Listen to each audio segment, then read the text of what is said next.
Hi, everybody, and welcome back to Sports Illustrated's Fan Nation Las Vegas Raiders Insider Podcast. We are joined by Raider royalty today. He is a guy that needs no introduction anywhere in the NFL. So if you're a Raider fan, you instantly love this guy. If you're not, you're probably like, oh, God, he is really the face of Raider Nation. Players come and go. He's there all the time. Of course, his given name from his parents is Wayne Mabry, but everyone loves him and knows him as the NFL Hall of Famer, the Violator. Great to have you on the program today, my friend.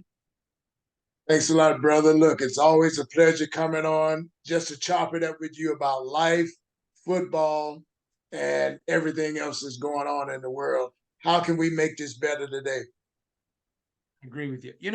When I came to cover the Raiders, of course, I knew who you were as just like, you and Gorilla Rilla. There's the guys that you know. And then as I got to know you, I've got to share a great story. So my mother is 87 years old and she was born in Providence. She is a diehard New England Patriot fan. Hey, we've all got our issues. So that's my mom's, okay? And she said to me, their fans are so scary. She goes, and she described you. And so I remember saying to her, Mom, if you knew him, he is one of the kindest, most gentle, loving people in the world. And I got to tell you, Wayne, I love what you do. I love you, the persona, but I really love you, the guy, the human being. What a terrific person. So I want to go back to the beginning. When did you become a Raider fan? I became a Raider fan September of 1970, watching the Raiders play the Kansas City Chiefs. And I was always a kid that was considered weird, a little bit outside the box. I'm an artist, for Christ's sake. So I see the world through a different set of lens than most people. It's a gift. And I was You always into said you're what? nights, and You said you're a what? I'm an artist. Oh, okay, okay, okay. Yeah, I'm an artist. And so I Yep. see the world through colors and grit, Mhm. that kind of thing, almost like animated. So I've always been into swords, knights, and all that kind of chivalry. I saw this silver and black team get into a brawl, and the camera zoomed in on the helmets, and I saw two swords, and I'm like, now remember, I've been watching black and white TV, so I'm like, those are swords, so they're pirates. I'm like, I got to find out where they're from to myself, 12 years old. Um, so I go back to school and I ask my history teacher about California. And I says, what sports teams are there? And he started naming them, blah, blah, blah. And I'm like, yeah, Raiders. And I started doing research on the Raiders from Mississippi and just fell in love with the history behind it. In my estimation, Hondo Al was a genius. And this game wouldn't be the same without him. Mm. Matt Millen is a dear friend of mine. And one time I had him on my TV show, and I want to share this with you. Um, he said to me, now this is when he was general manager of the Lions.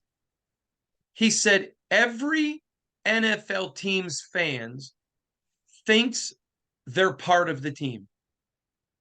He said, but the none of them are like the Raiders. And I said, well, why is that? He said, because the Raiders think the fans are part of the team. I thought that was so insightful on the relationship between the Raiders organization and the fans. What do you think of that quote by Matt? Look, Matt spoke like a true Raider. And if you would ask me that question right now, I would say, damn straight, yeah. This energy that we bring is a part of that. And I got the pleasure of speaking with Steve Sable before he passed. And he told me something about the fans are part of the fabric, just like the stripes and the flag. and we make the game what it is. Yeah. And when they started shooting me back in 91, it was just for that contrast or that grit. So I saw this as a vision, Hondo, 32 years ago. Wow, that's amazing. Wayne, so I want to get into so you become a fan in 1970. When did you make the decision, I'm going to start dressing up? Now, and when you first started, was it the outfit you wear today? How has it progressed? Take us through all of that, would you please? Be my pleasure. Um, Now we go back to the LA Coliseum, 82 through 1990. And I'm just a fan with a jersey on. Sometimes I would paint my face, sometimes not. But it was a crowd there.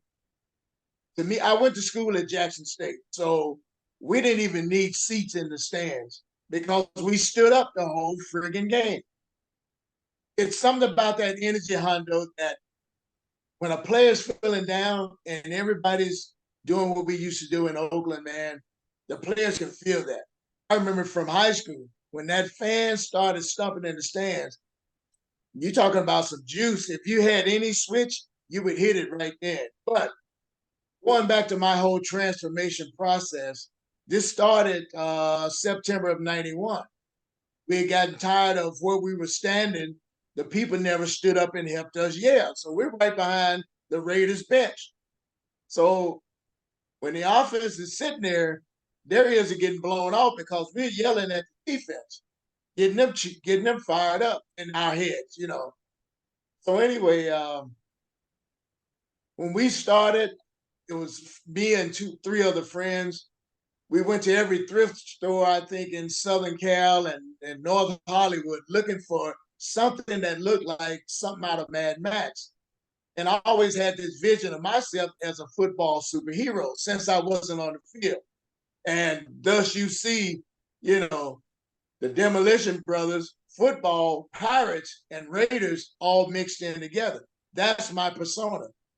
So you don't know what kind of personality you're going to get, but it's going to be that warrior spirit. So that's what the stripes represent. Uh, the name Violator came because I've always been a defensive guy. I wanted to be a middle linebacker in the pro ranks. Only guy I saw my size was Sam Mills. And to this day, I still get a laugh at that. You can't judge the fight in the dog. You got to, you can't judge it by the size. And Truth.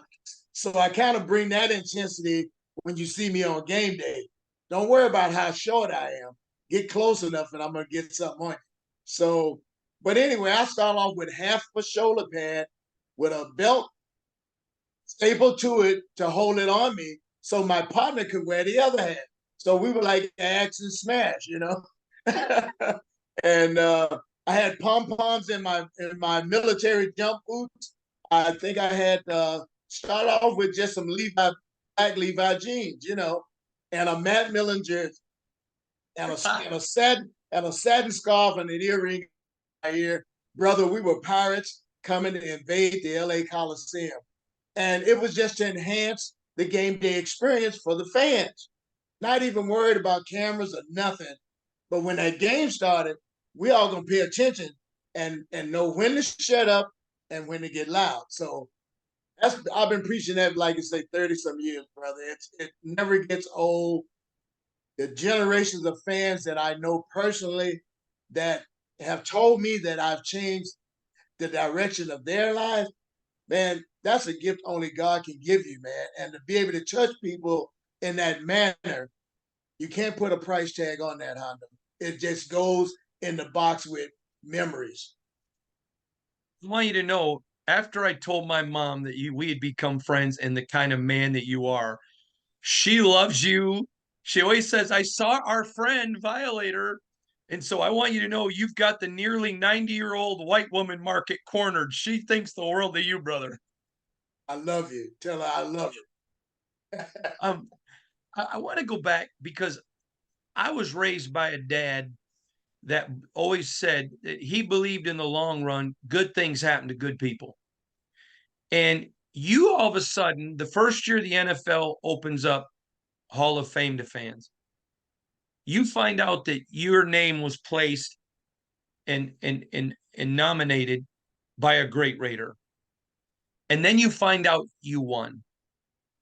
You have given so much to the franchise, so much to the fan base.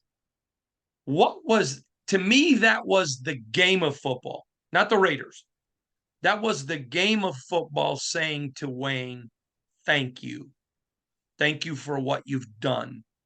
And I'm just curious what that moment was like for you when you found out and what it means to you today.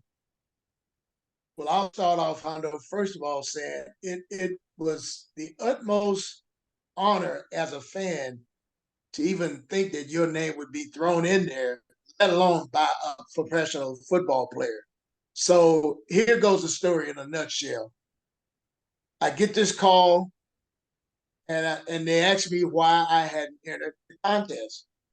And I told a young lady that I spoke with, I'm done with all that because I think it's politically uh, based and not coming from my peers. So she says, well, I need you to do me this favor and just fill out the form anyway. And we'll take it from there. So I fill out the form, saying in my mind, this is another waste of time. I don't even need these accolades from these people. So I get another phone call from Fox. They want to come out and interview me. And I'm thinking, I thought I'd done this with them before, but I'm like, okay, come on out. You know, you want to see me with the war paint on, blah, blah, blah, the whole transformation. I'm like, you're going to sit there 2 hours while I do this? Of course. So they do that. I get cleaned up. Fox returns the next day. Now I'm dressed normal to do an in profile video. Okay. So in the midst of this interview, I noticed the director kept texting, and I thought it was kind of rude. So I'm looking at her like, and this guy is about to come out, but I'm trying to hold him back, and I'm just looking at her like, I dare you text while we're talking. You know, I'm old school, so that was. So I'm just looking at her, and she's asking me questions, and I'm thinking, do you really care? Why are you asking me these questions anyway? So lo and behold, a knock at my front door. Now that's about 40 feet away from where I'm sitting. I hear it because of the way my hallway is shaped. I'm like, you know what? My nosy neighbors are coming over. They can't resist finding out what's going on in my house today. You know, so she says, oh, well, just go and answer it. I'm like, we're right in the middle of something. She says, don't worry about it. We'll pick up where we left off. So I'm still mic'd up, so I can't curse like I really want to. So I'm going to the front door. So I get to the door and I got stained glass. So I don't see a shape or silhouette. So I'm like, who the hell's playing ding dong, doorbell with me right now? So I'm really pissed off. Go to the front door, I snatch it open. And when my door opens, who do you think pirouettes from my garage in his gold jacket and that flat top, Howie Long? Man, my knees buckled. I had to catch myself because there's a whole different camera crew with him now filming me. And I'm like, and I felt my knees buckle. I had to catch myself. And I'm like, all I could do was laugh, man. And he's got that grin. He was the first player that told me, we hear you loud and clear behind us. And we love what you're doing. Keep that up. One day the media is going to take off with that. Here goes 360, I know. He's like, wait, and I'm like, quit playing, man. What are you doing at my house? I'm like, are you in on this with these guys? And he just bust out laughing. He's like, look, I put your name in that running because I felt you deserve to be there. And that meant so much to me hearing that come from him. Here I'm saying a few days ago, I'll screw all of that. I don't need that. But to get in that running and actually see the polls and see people voting, man, that blew my wig off, and I'm already bald. Just to see that whole process take place, and then to get a call, I think it was about 6 in the morning from the Hall of Fame saying, "Get prepared to make that trip. You're one of the finalists." And My wife and I heard that message, and we're just like, no way. So, like I say, brother, just preparing for the ceremony, going to an actual first Super Bowl in my life, that was just like, it was one of those pitch myself moments the whole time, man. And then to meet David Baker in person, David to me was bigger than life. He's one of those football's heroes, those giants in the football world. And to meet him, man, he was like a panda bear, man. And I remember we were doing some filming for the Hall of Fame ceremonies, and they kept telling us, "Hey guys, we're still working here." And David would laugh in that voice he had. He's like, "They don't realize we're talking football right now, but," he says, "I know we got to go back to the script. I got to say what they want me to say." We had such an in-depth conversation, and that's what I love as a fan about the game. When you meet these people that was just pretty much say that with how they treat you. We respect what you do. We understand, it's crazy like a fox. Um, the owner of the Denver Broncos, Mr. Bowden, always come by where I stood there at the Coliseum in Oakland, and he would always shake my hand, and I would look at him and it's like, it's game day, don't you? He said, exactly. That's why I stopped by here. So just that meet and greet kind of stuff, man. It sounds old fashioned to people, but I'm from the South, and you kill them with kindness, even your enemies. And now you find out as I grow in this character, they're not enemies at all. They're kindred spirits. And I think God brings us together at a certain time for a certain purpose. One of the things that I want to give you so much respect for is you love the Raiders. I mean, that is your passion, but you love the game of football even more and you respect it. And I think you understand. I can scream at you, I can yell at you, I can do everything so you can't hear. But at the end of the day, you're a human. I'm not crossing the line because I respect the game too much. And you're on that field, and that says something about your work ethic you made on that field. The thing I love about you, Violator, I have never heard an opponent trash you. I have heard them talk about respect. You're loud, you scream, you know how to get under people's skin, but it's never personal. You're not up there talking about a guy's family or his wife. You're not up there, MF and everybody in his life.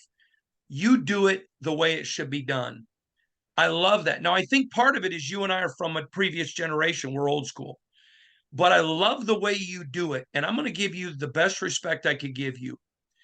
If any of my children wanted to go learn from somebody how to be a fan, I'd pick you because I love the way you do it. You are 110% balls to the wall, foot on the gas, but you do it in a way that you bring honor to the Raiders. You bring honor to the black hole. I love the way you do it. Where does that come from in you? I would give most of that credit, Hondo, to my mom's spirit. She was like that house in town that everybody would gravitate to, especially during the holidays. The holidays to her, and I'm sure there's an array of opinions about holidays, and I have my own. But my mom was like, the holiday was like the next coming, and each holiday had that special something to it that she wanted to do something special for the community. And as a brooding youngster, I remember just I would feel like Ben Grimm of the Fantastic Four. I wanted to run through a wall. Why is she so nice to people? Mm. And I guess I was in a ping pong match with my Violator before I even knew he was there. He's been there. So this is just my kindred spirit. As an artist, I get to show just what I feel to you every time I paint up. So to me, that's special. And that's an honor to her as to never let my art go because I was supposed to have been this famous art, a cartoonist that in her dreams. But I had to follow my heart, which was to get to California as fast as I could so I could get as close to that team that I love as possible. So I landed in LA 1977, July 4th, 1977. I'm in a band, Hondo, to get on the Gong Show, to come out and audition for the Gong Show. That was my ride to Cali. And I remember my mom telling me she didn't have any money to send with me. Well, I had 27 bucks in my pocket, so I thought I was rich. I'm with my buddies, so what do we need money for? You know? And I remember her crying. I'm like, Mom, I've been telling you for 4 years, 4 or 5 years, that California is where I'm going to make a name for myself. And I just left, man. Like, I've got to go. It was like me going to work. And I guess I got that stuff from my dad, which was a 20 some year military paratrooper, man. Just GI gung ho go from the word go. And so I picked up all these characteristics. And what I'm saying in a nutshell, brother, is we're all part of the seeds that we come from. Most people would say you're a product of your environment. I would dare to differ with you because your environment is what's in here and what's in here.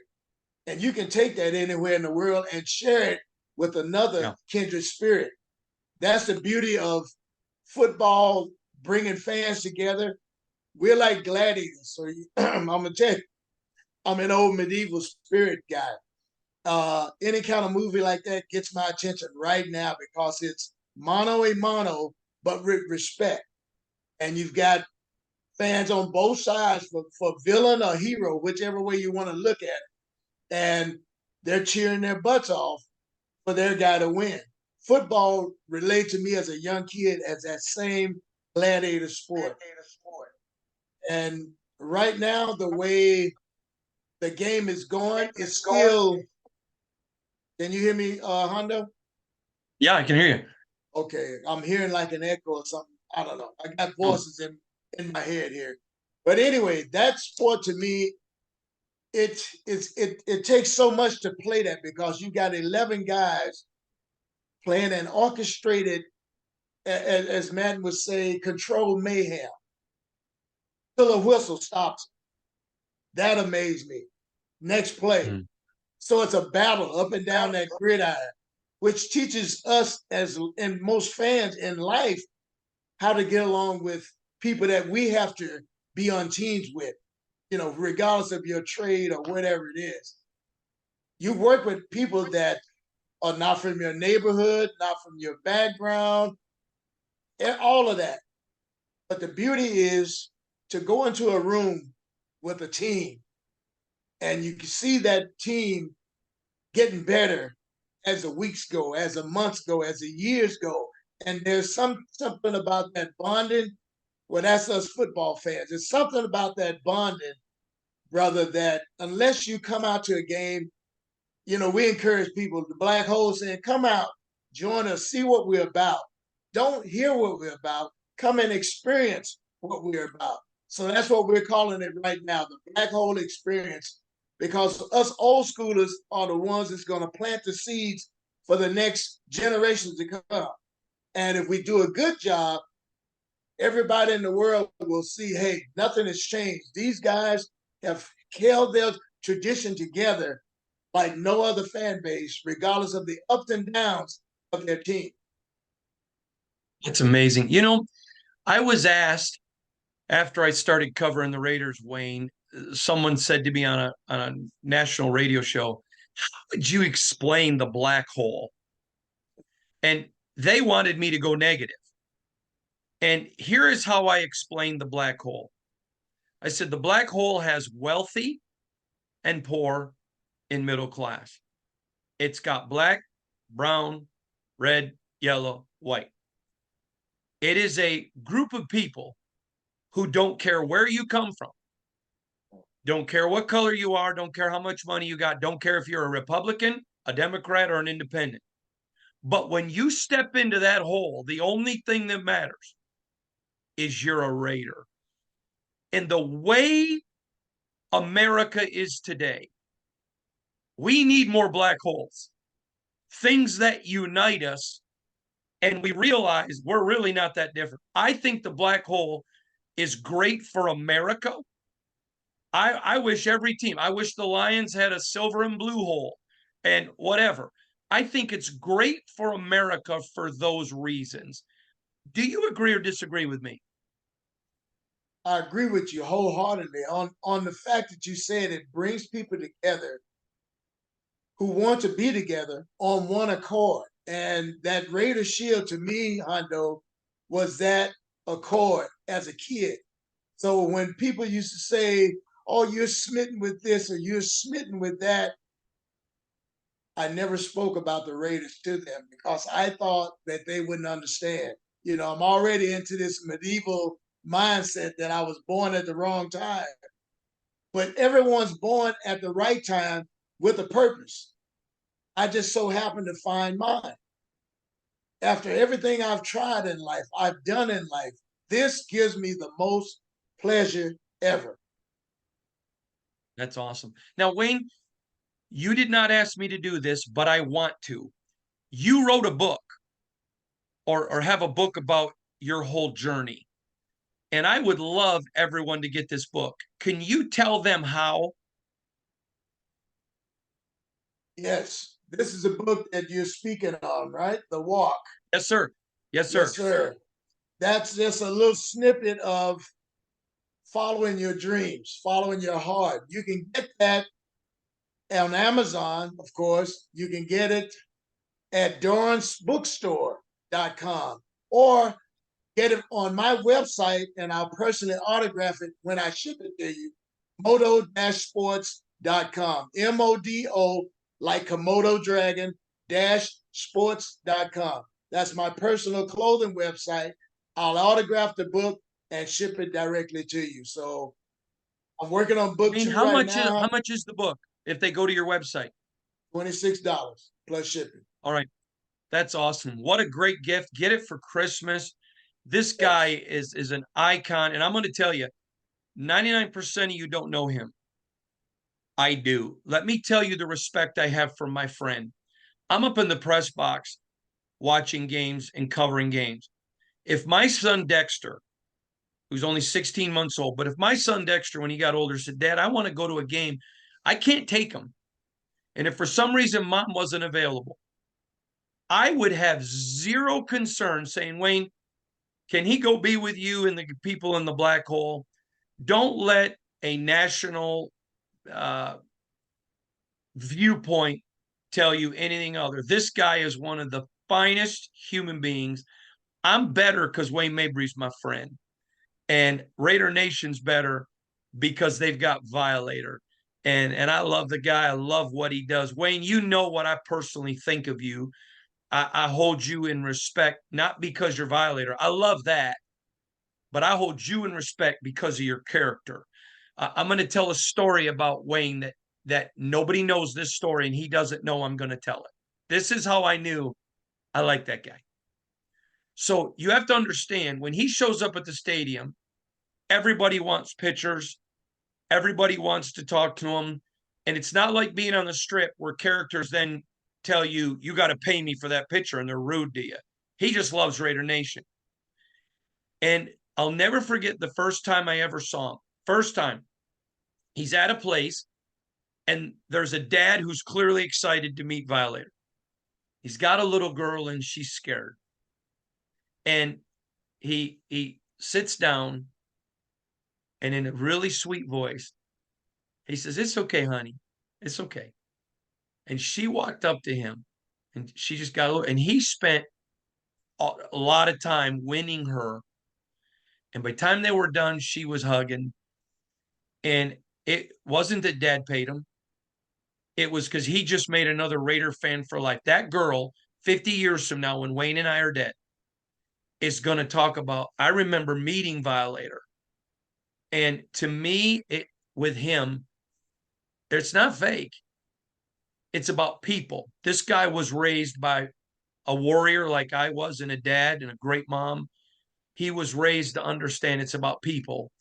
And that's why, to me, I'm proud to call you my friend. If I could ever do anything for you, you know that I would. I believe in you.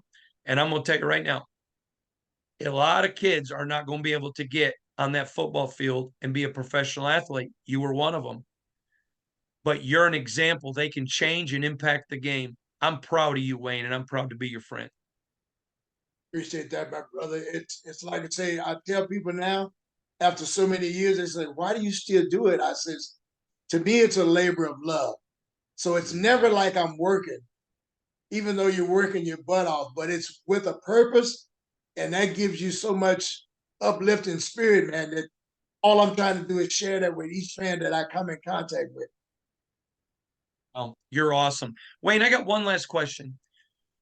Is this something you plan to do till you die? Do you have a Absolutely, plan? Okay, you're gonna do it till you die. I love it. When you die, I've got to ask you this question. I was going to ask you privately, but I'm going to ask you now because I had somebody ask me. When you die, do you want to be married in full I mean buried in full uniform? absolutely. I love you.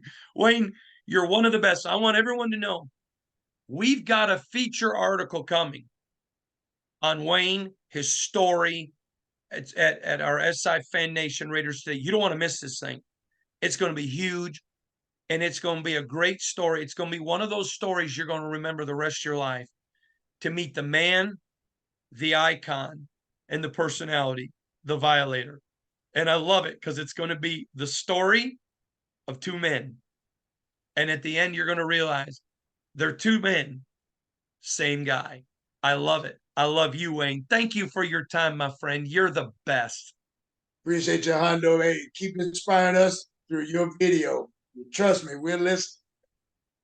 All right, buddy. I appreciate you. The great Wayne Mabry, the Violator.